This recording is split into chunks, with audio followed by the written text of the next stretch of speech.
If there's one name that defines greatness in the NFL, it's Jerry Rice.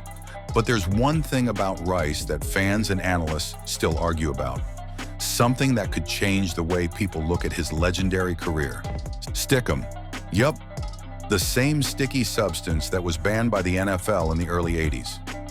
Jerry Rice admitted to using it. And the crazy part?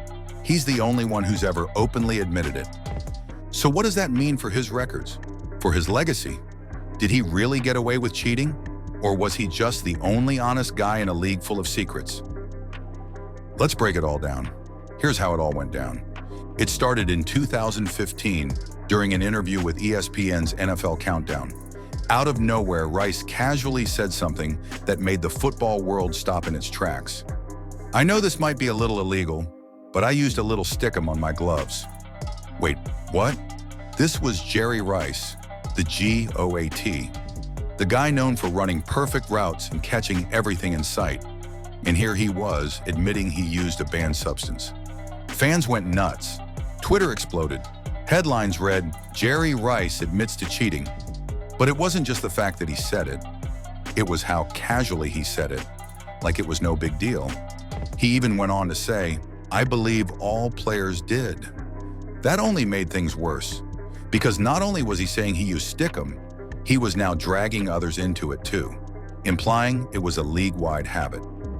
Now, before we go further into the controversy, we have to rewind and understand the full story of Jerry Rice and how this confession hit so hard. Jerry Rice was born in Starkville, Mississippi in 1962. He played college ball at Mississippi Valley State University. Not exactly a football powerhouse, but his numbers were ridiculous. In one season alone, he had 112 receptions for 1,845 yards and 27 touchdowns.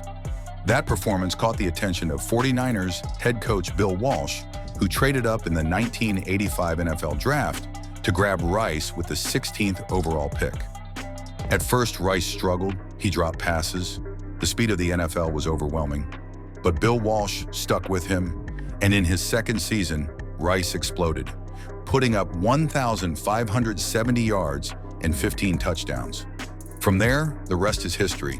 He became a Super Bowl MVP, a 3-time champion, and shattered nearly every receiving record in the book. Now here's the thing, Stickum was banned by the NFL in 1981.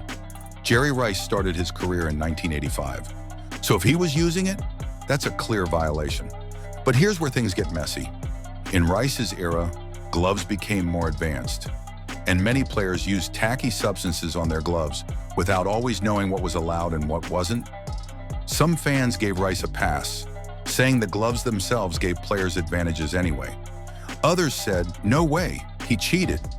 The confession made some fans question whether his insane catching ability was 100% natural, especially considering Rice holds NFL records that may never be broken: 1,549 receptions, 22,895 receiving yards, 197 touchdown receptions.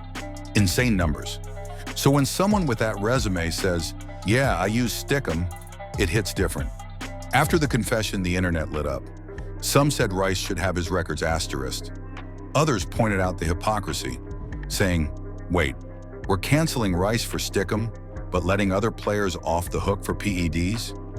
There was even more confusion when other retired players began weighing in.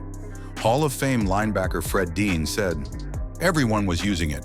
You couldn't walk on the field without stepping on Stickum." So was Rice just being honest about a dirty era? Or did he go too far? Here's the thing. Jerry Rice never denied using Stickum, but he didn't apologize either. He stood by his performance, his work ethic, and the hours he put in. And fans kind of moved on, because even with the confession, it was hard to deny what you saw on the field. Jerry didn't just catch passes, he ran perfect routes, outworked everyone in training, and studied film like a coach. His former quarterback, Steve Young, once said, "Nobody wanted it more than Jerry. He trained like no one I've ever seen." And when you combine talent, training, and maybe a little Stickum, well, you get the GOAT. Where is Jerry Rice now?